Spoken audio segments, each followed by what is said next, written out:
Malion, assalamu alaikum wa rahmatullah. Aw minnu bɛ jamana kɔnɔ ani jamana kɔ kan. Malion, bi lundi ye le 15 juin 2020. Malion, kibaruya dɔ bɛ an bolo k'a da aw bɛɛ tulo kan. O kibaruya in, a bonya kosɔn ani a nafa kosɔn, mun yɛrɛ kɛra témoin oculaire ye n'o tun b'a kɛnɛ kan. Walima n b'a fɔ mɔgɔ minnu tun b'a kɛnɛ kan, olu dɔ bɛ n bolo kɔrɔ. Docteur Choguel Kokala Mega, salam alaikum warahmatullah. Alaikum salam. Docteur Choguel Kokala Mega, kunu sufɛ, Général Moussa Traoré a ni Imam Diko, le très respecté éclairé Mamadou Diko, a y'aw wele, aw kɔrɔ don, aw taara ka wele k'a lamɛn. Choguel, n y'a mɛn ne tun tɛ kɛnɛ kan ko aw selen général fɛ yen, à votre grande surprise président IBK a nana a n'a ka premier ministre Boubou Cissé. Kumaw bɛɛ kɔfɛ mun de bɔra kuma in kɔnɔna na? Kuma in fɔ n ka fo ka walawala bɛɛ ka faamu, parce que kuma min don n'a ma fɔ ka ɲɛ mɔgɔw bɛ taa a yɛlɛma ka a kɛ fɛn wɛrɛ ye. Fɛn min kɛra samedi sufɛ, l'ancien président Moussa Traoré a ko k'a b'a fɛ ka Diko ye, ko a y'a mɛn ko ni Diko bɛ taa réunion la n'a bɛ mɔgɔbaw kunbɛn, a bɛ ne wele ne ka fara kan ka se seere pour que n ka se ka compte rendu kɛ M6 M5 RFP. Donc a b'a fɛ ka Diko ni ne ye n'an bɛ se ka na ko ci dɔ b'a fɛ k'a fɔ an ye. Diko ko président Moussa tɛ se k'a wele ko a tɛ taa jaabi, jango ne ye. An talen an sera yan 20h30, a ko a ma ko président Ibrahim Boubacar Keïta fana a y'a wele, a dɔgɔkɛ don. A 21h Ibrahim Boubacar Keïta nana, ale n'a ka premier ministre Boubou Cissé. Ibrahim Boubacar Keïta ko Boubou nana pour que a b'a fɛ Boubou ka note ta, pour que kuma min bɛ fɔ a k'u sɛbɛn a ka taa u d'a ma réunion kɔfɛ. An nalen président Moussa Traoré ko ale bɛ yɔrɔ min na bi, ale tɛmɛna san 80 kan, 80 ni naani ɲɔgɔn b'a bolo sisan. Ko hami min b'ale la n'ale bɛ taa, n'a bɛ diɲɛ bila, o k'a sɔrɔ Mali bɛ lafiya la, Malidenw bɛnnen don. O hami n'o jɔrɔ de b'a la. O de kama ko k'ale tɛ se k'i sigi a ɲɛ b'a la Maliyɛndenw bɛ ka mankan ci ɲɔgɔn la, mais u ɲɛmɔgɔw tɛ ka kuma ɲɔgɔn fɛ. Donc o la a y'an wele, IBK ye président de la République ye, Diko ye autorité morale an ka mouvement ye M5 RFP. Ne bɛ M5 RFP réunion présidée. Donc ale b'a fɛ ka min f'aw ye, an k'a sɛbɛn k'a sɛbɛn yɛlɛma kana don a la. Ale m'a wele ka kɛ médiateur ye, ale m'a wele ka kɛ arbitre ye, ale m'a wele k'a fɔ e ka nin bila nin ye, a m'a wele o la. A y'an wele k'a fɔ an ye ale ye cɛkɔrɔba de ye, ale ye jamana mara, a b'a dɔn ni mɔgɔw ma bɛn ko la fitina bɛ se ka wuli a la. Ni fitina wulila a la mɔgɔ si t'a dɔn a bɛ n'a jɔ yɔrɔ min na. Donc ale b'a fɛ yani a ka gɛlɛya ka se yɔrɔ dɔ la an ka sigi ka kuma, parce que jamanadenw hali n'u bilala ɲɔgɔn la a laban bɛna kɛ sigikafɔ ye. donc ni sigi kafo be se ka kɛ ka sɔrɔ mankan ma wuli ka sɔrɔ tiɲɛli ma kɛ o de ka fisa an k'a faamu ka segin a kan ale tɛ médiateur ye ale tɛ arbitre ye ale t'a fɔ ko e ka nin bila e ka nin bila o kɔfɛ a ye kuma di Diko ma Diko ye kuma di ne ma i ye jaabi min di M5 RFP tɔgɔ la n ko M5 RFP ye papiyew bila 30 mai ani le 5 juin o papiyew dɔnnen don n b'a dɔn président y'u ye a y'u kalan kumaw fɔra interview dira o fana n b'a dɔn k'a b'u kalama donc kuma min bɛ yen revendication min bɛ a b'o papiyew ninnu la donc comme su kora tubabu b'a fɔ ko la nuit porte conseil ni hakilina min bɛ la président ye k'a fɔ a bɛ se ka hakili jagabɔ peut-être ni sɔgɔma ou bien waati wɛrɛ n'a bɛ jaabi min di maliyɛnw ma a bɛ se k'a d'u ma M5 RFP ma kuma min bɛ ne fɛ o de ye nin Diko ye kuma ta Diko ko mouvement in o t'a ka mouvement ye bɛɛ k'a dɔn o ye parti politique association politique société civile olu de farala ɲɔgɔn kan sisan u b'a fɔ ma ko force vive force vive de y'o décision ta k'u b'a fɛ président ka démissionner donc kuma tɛ ale ni président cɛ o la ale ye min fɔ ka gɛlɛya président ma président Ibokar Keita ma k'a ka jamanadenw lamɛn démission ko association ni parti politique ni société civile de y'a a ko k'a ka démissionner ale ye diinɛ ɲɛmɔgɔ ye ale ko a ma ko maliyɛndenw bɛ ka min fɔ u bɛ ka min ɲini a k'a ka Mali peuple lamɛn parce que n'a ma peuple lamɛn ko in bɛ se ka taa yɔrɔ min na ale yɛrɛ ma sigi n'a ye donc ale kuma de ye nin a ka kuma de ye nin kuma wɛrɛ t'a bolo a b'a fɛ président ka o ta en compte a ko a ma fana e ka jateminɛ kɛ kabini mankan in wulila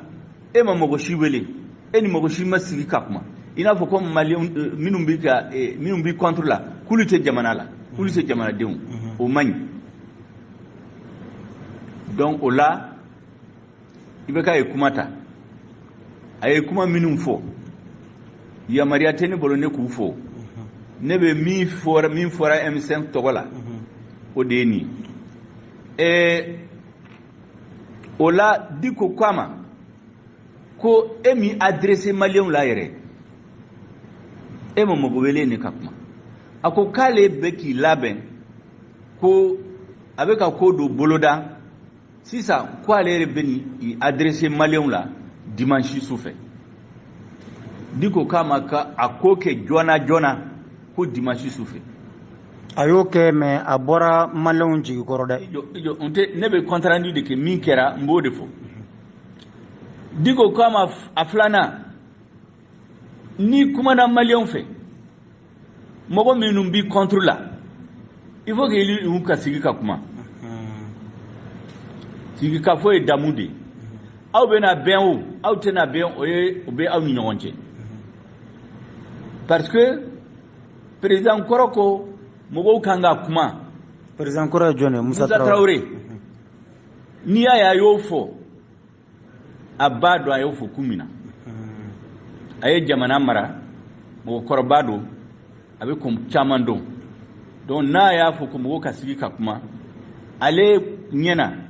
i bɛ k'a kan k'a ka opposant wele u ka kuma i bɛ k'a yɛrɛ kun b'a fɛ ale ka mɔgɔw wele kabini lundi n'o ye bi ye o ye bi ye Diko de y'a fɔ a ye ko n'i ka kuma fɔ dimanche fo mɔgɔ ka ɲɔgɔn da lajɛ fo M5 mɔgɔw ka ɲɔgɔn da lajɛ ka hakili jagabɔ n'u b'a kɛ cogo min na u b'a fɔ en ce moment i bɛ tile kelen d'u ma au moins c'est comme ça que a ko o tuma ne bɛ en tout cas ne ka programme ne bɛ n'u wele mardi à partir de 17h o de fɔra an farala ɲɔgɔn na en farala il était à peu près 23h30 kuma min fora o de ni mo were na fen were faraka ka fen were boala o makene ko nyana donc kuma min benefe ka fo o de ni donc docteur Choguel Kokala Maïga, vous maintenez que Malien Koko président Ibeka a démissionné allez dronter anaga régime aubo o de kanwa mais afora e ko seben min M5 RFP seben minunke o seben B aku kala aba ye min ba kono au kofe bi le doyen du corps diplomatique Maroc ambassadeur aya yini ka diko rencontrer ato ko Hassan Nasriya diko yewele ko ne ka se en ka ke sere min bena fo katla ka fo Suleiman Kone ale ambassadeur corps diplomatique do ale fana ka se abe ka ke anyana ambassadeur nana fo kale ba fe ka famu ko min be sena ube ko chama me o ko chama kala me ulu ba fe ka kuma nawi anga famu comme diko bake ay akwama ko mouvement parti politique une association de adla donc ou représentant B mogo min buka région présidé à B alebe kuma dinema nkwama ko kuma chamantene fe aye minfo au B anga papier nous là le 30 juin ani le 30 mai ani 5 juin aye minfo o yebe kana régime ka démissionné o de papier nous là Suleiman Kone kumata l'ambassadeur Suleiman Kone ka asinsi aka ambassadeur ko uluga hambiye ni fanga yelamara chogo dola gelea mimbe malila akana d'Afrique tient Malion bolo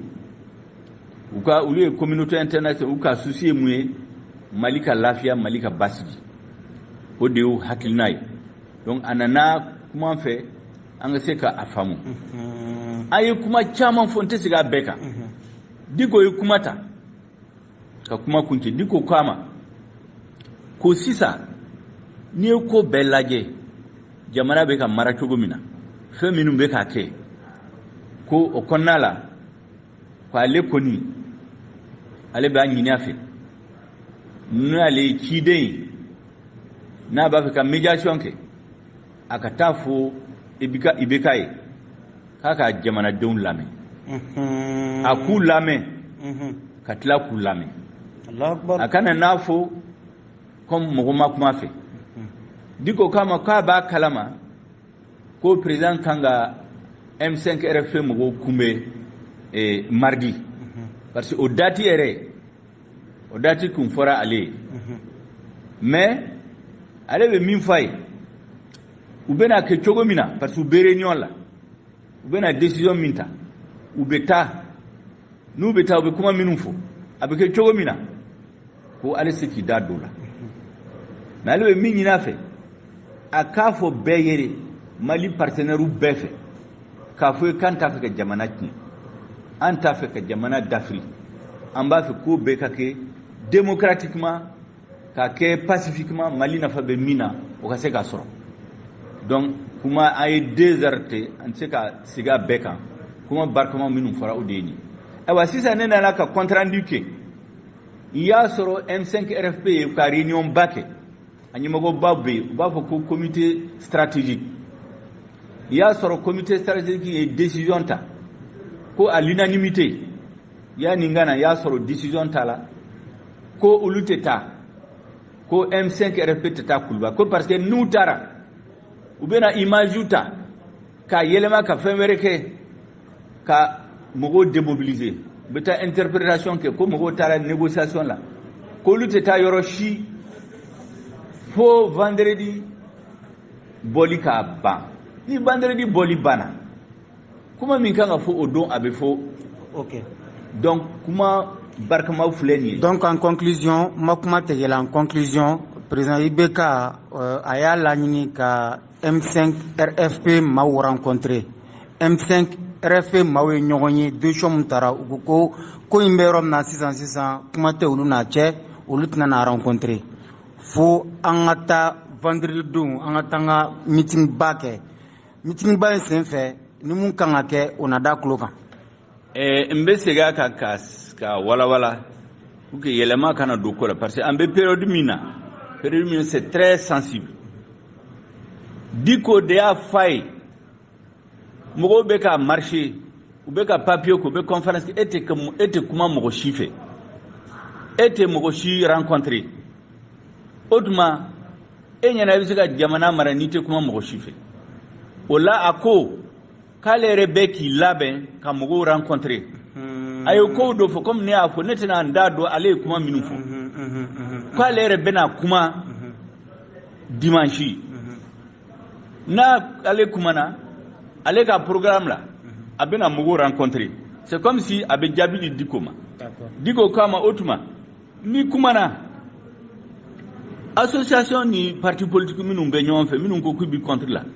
u bɛna ɲɔgɔn da lajɛ n'u bɛ jaabi min d'i ma u bɛna d'i ma donc au delà kunu 17h waati le directeur du protocole de la République a nana ne bara ko a nana président ka ci la ko président b'a fɛ ka M5 ɲɛmɔgɔw rencontrer M5 RFP ɲɛmɔgɔw rencontrer mardi à 17h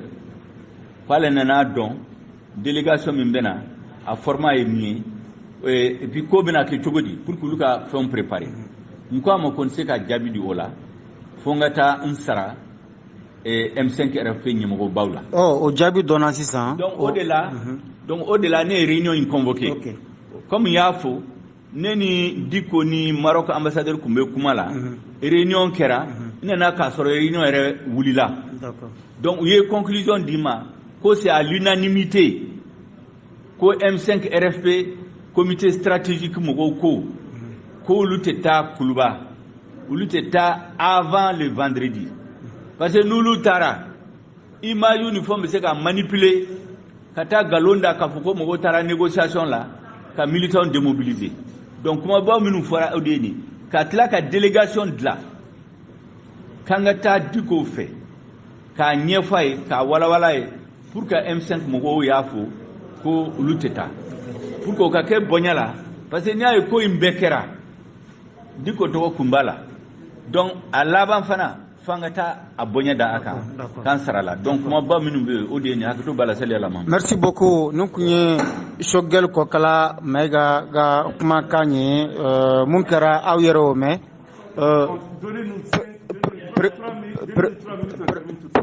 Président Muntaka Tall.